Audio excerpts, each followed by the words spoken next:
The shocking truth about what families do to single people. How my parents are stealing my future before it's too late.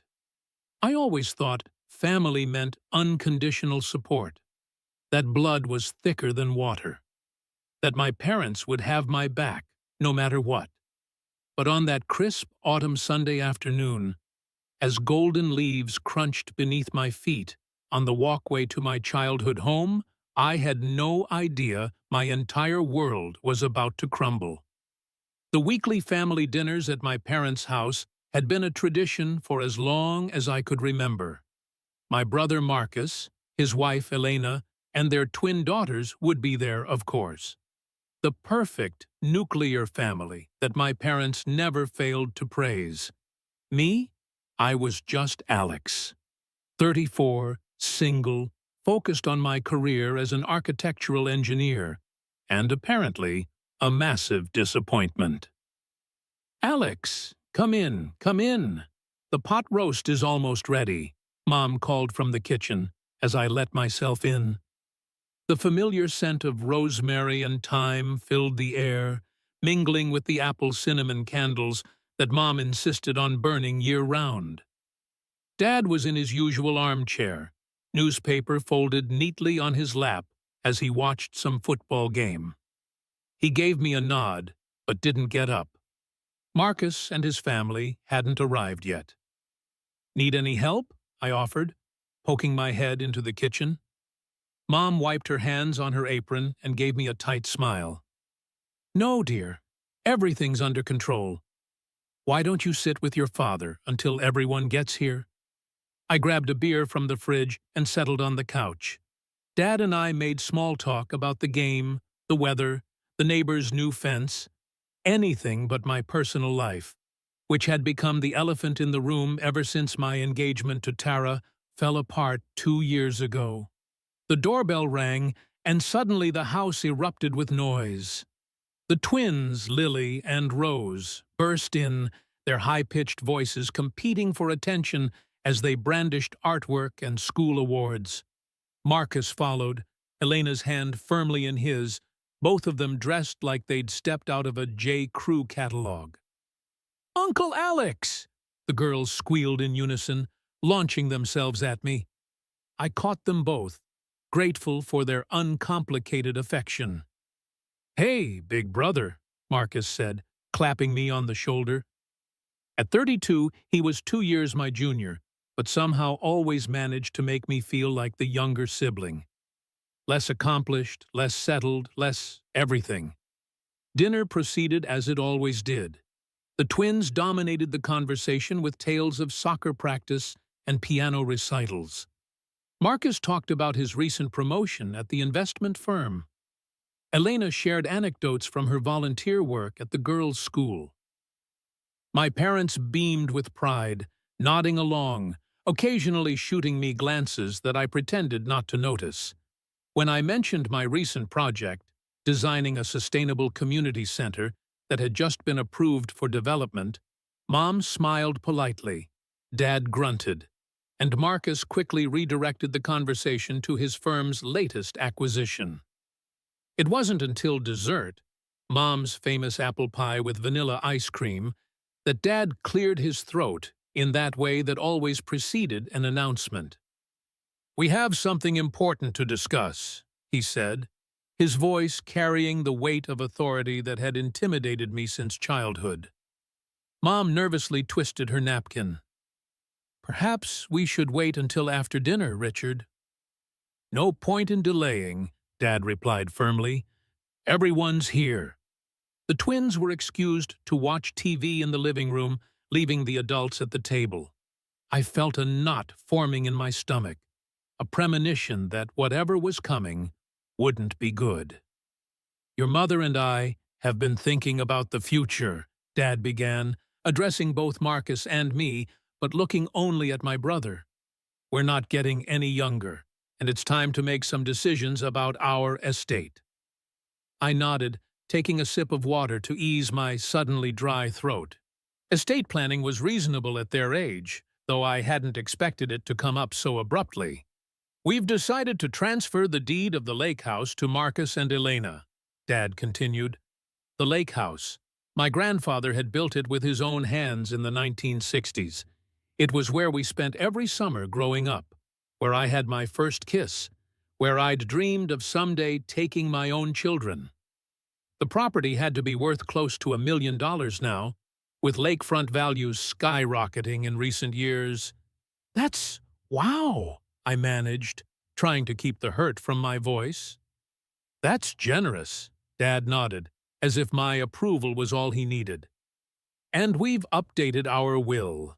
The family home will go to Marcus as well, along with the majority of our investments. I felt like I'd been punched. And what about me? I asked, hating how small my voice sounded. Mom reached across the table, patting my hand in that patronizing way she had. Oh, Alex, honey, we've set aside a small trust for you. But you have to understand, Marcus has a family to provide for. And I don't, I finished flatly. Well, yes, Dad said, seemingly relieved that I'd said it so he didn't have to. Marcus has responsibilities, mouths to feed, a legacy to pass on. Marcus at least had the decency to look uncomfortable. Elena stared intently at her dessert plate. So, because I'm single, I don't deserve an equal share of the family inheritance? The words tasted bitter in my mouth. It's not about deserving, Mom said quickly. It's about need. Marcus needs. What about what I need? I interrupted, surprising even myself with the force of my words. What about the fact that I've been saving for years to buy my own place? That I've been putting money aside for a down payment, while also helping to pay for repairs on this house? It was true. Over the past 5 years, I'd contributed nearly $40,000 to fix the roof, update the HVAC system, and remodel the master bathroom in my parents' aging home. Dad's expression hardened. We appreciate your contributions, Alex, but that doesn't change the fact that the family home should go to someone who will fill it with family. I am family, I said quietly. You know what we mean, Mom said, her voice gentle but unyielding. Children, grandchildren, the next generation. Marcus finally spoke up. Look, Alex, I didn't ask for this. If you want, we can talk about. Actually, Dad cut in, there's one more thing. He exchanged a look with Mom, who nodded slightly. The house you're living in now, Alex. The one that belonged to your Aunt Sarah. My heart began to race. After Aunt Sarah died 3 years ago, she had left her modest 2-bedroom bungalow to my parents. They had allowed me to live there, paying them reduced rent while I saved for my own place. The arrangement had worked well. I maintained the property, they had a trustworthy tenant, and I had a stable living situation while building my savings. We think it's time Marcus takes over that property, Dad said. The room went silent. I could hear the twins laughing at something on TV in the next room, the sound jarring against the tension at the table. You want to evict me? I asked incredulously. Not evict, Mom said quickly. We just think it's time for a change. Marcus and Elena are thinking of buying an investment property, and we thought, you thought you'd just hand them mine? My voice rose despite my efforts to stay calm. It's not yours, Alex, Dad said sternly. It never was. We've allowed you to live there at below-market rent for years. Most people your age own their own homes by now. The injustice of it all hit me like a wave. Most people my age hadn't spent their 20s helping their parents financially after Dad's business took a hit in the recession. Most people my age hadn't put their own dreams on hold to be the reliable child, the one who stayed close to home, who showed up for every crisis and celebration. When? I asked, my voice hollow. We thought a 3-month transition would be fair, Dad replied. That gives you until the end of January to find a new place. 3 months. In a housing market where rentals were scarce and purchases required competing with all cash offers. 3 months to uproot my life because my brother, who earned but twice what I did and already owned a beautiful colonial in the suburbs, needed an investment property. I looked at Marcus, hoping to see some sign of protest, some recognition of the unfairness. But he just gave me an apologetic shrug, as if to say, "What can I do?" "I think I should go," I said, standing up so abruptly that my chair scraped loudly against the hardwood floor. "Don't be dramatic, Alex," Dad sighed. "We're just talking about what makes financial sense for the family." "For the family," I repeated. "Or for the parts of the family you value." I left without saying goodbye, ignoring Mom's calls to come back, to talk things through. The cool evening air hit my face as I stepped outside, and only then did I realize I was crying. As I drove back to the house that would soon no longer be my home, one thought kept circling in my mind. I had to fight back. Somehow, I had to stop my parents from stealing my future before it was too late. Monday morning arrived with the harsh glare of reality. I'd barely slept, my mind racing through options, scenarios, and increasingly improbable solutions to my predicament. By the time my alarm blared at 6:30 a.m., I had moved from denial to anger to a sort of numb determination.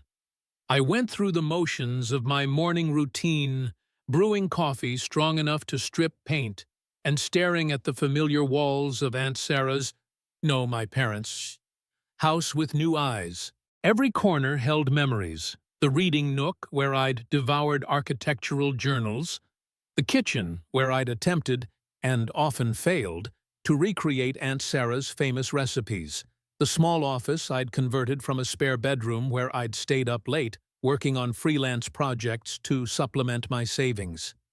How could I possibly pack up 3 years of life in 3 months? At work, I struggled to focus on the community center blueprints. My colleague Diane noticed my distraction during our team meeting. "Earth to Alex," she said, waving a hand in front of my face. "You okay? You look like you've seen a ghost." I mumbled something about not sleeping well and tried to redirect my attention to the task at hand. But by lunchtime, the weight of my situation was crushing me. I needed advice, professional advice, which is how I found myself sitting in the waiting room of Rivera and Associates at 1:30 p.m., having called in sick for the afternoon.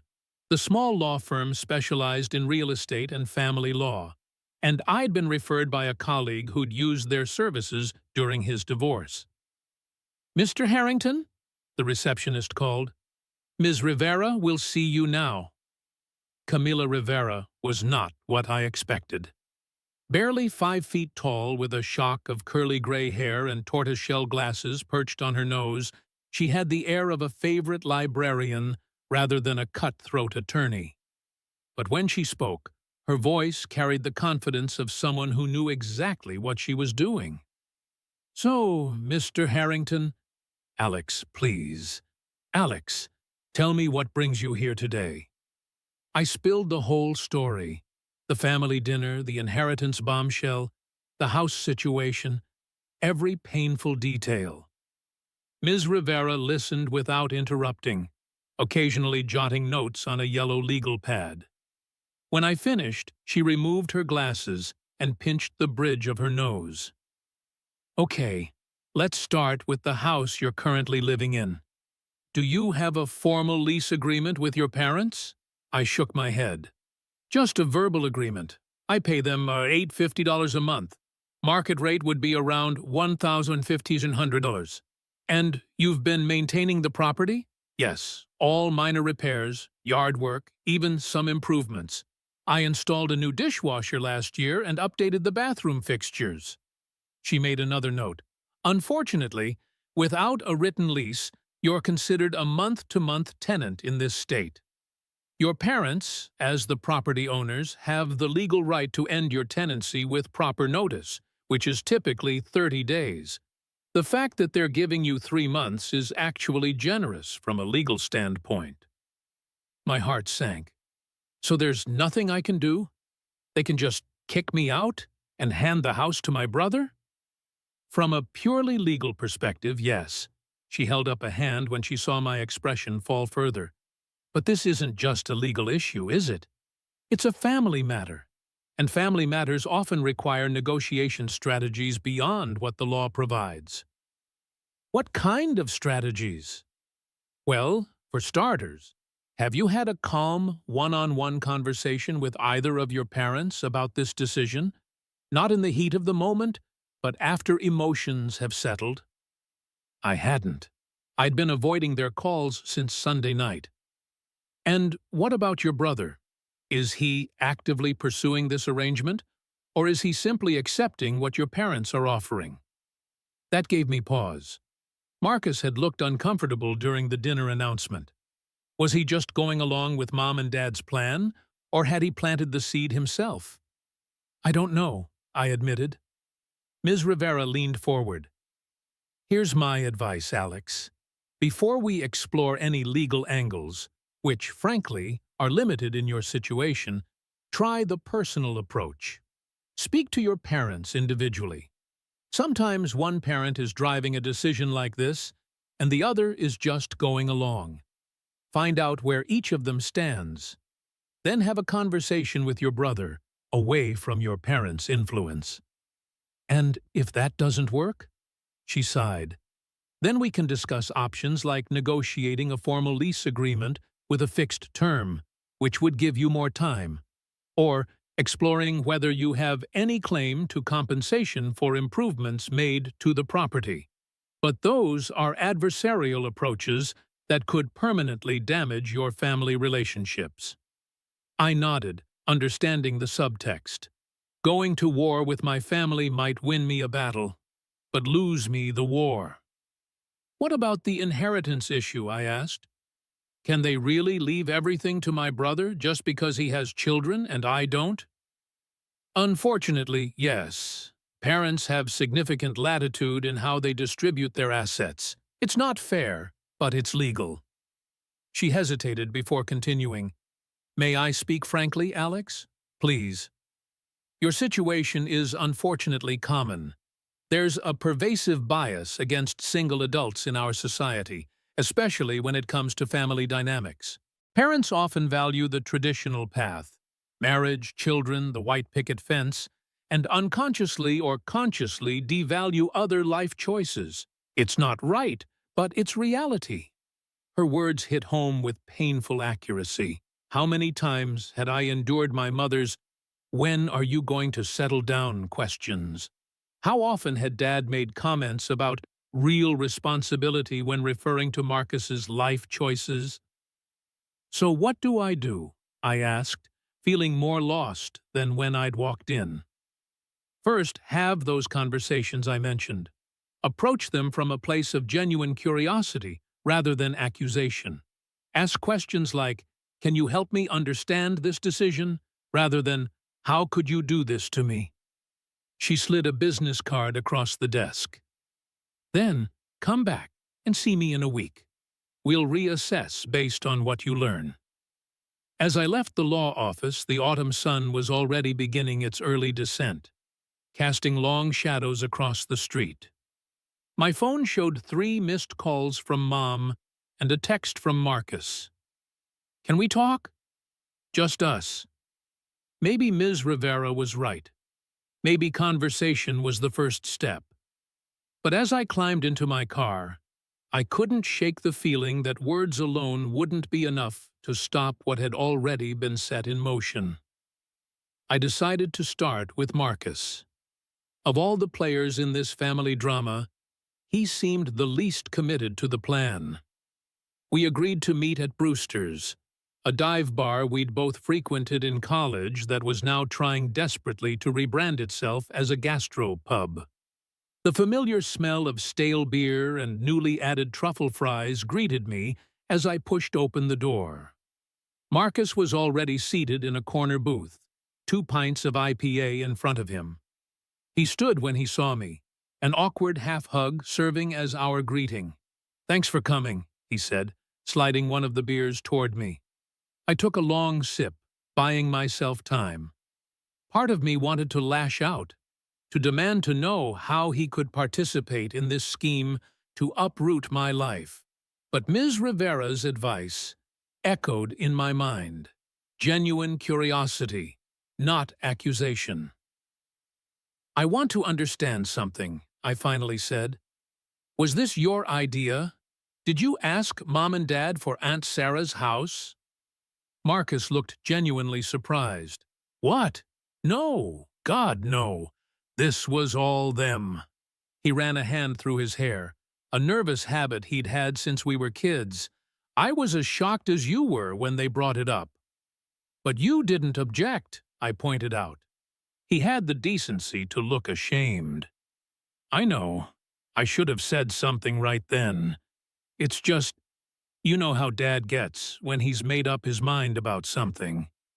And honestly, I thought they might have already discussed it with you."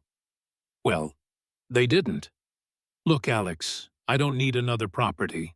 We're doing fine. My portfolio is performing well. The firm is talking about making me partner next year. I don't need Mom and Dad's handouts." I studied my brother's face, searching for signs of deception. But all I saw was genuine discomfort. The look of someone caught in the middle of a situation not of his making. "So tell them that," I said. "Tell them you don't want the house." Marcus winced. "It's not that simple." "Why not?" "Because," he took a deep breath, "because they've already had the papers drawn up. They showed them to me yesterday. The property transfer is set to be finalized next month. They're just waiting for my signature." My stomach dropped. "Next month? But they told me I had until January." "I know. I don't think they wanted to stress you out even more." Marcus looked miserable. "I'm sorry, Alex. I really am. But you know how they are once they get an idea in their heads. They think they're doing what's best for everyone." "Best for everyone? How is making me homeless best for me?" "You won't be homeless," Marcus protested. "With your salary, you can find an apartment. Maybe not in this neighborhood, but somewhere." I felt a flare of anger. "Do you have any idea what the rental market is like right now? One-bedrooms are going for $1,800 minimum, and that's for places half the size of where I'm living. Not to mention application fees, security deposits, first and last month's rent." "I could help," Marcus offered. "Elena and I could loan you." "I don't want your charity," I snapped. "I want fairness. I want the same consideration from our parents that you get automatically." Marcus sighed, looking defeated. "What do you want me to do, Alex? Tell them I won't accept the house? They'll just find another way to give it to me, or they'll sell it out from under you anyway."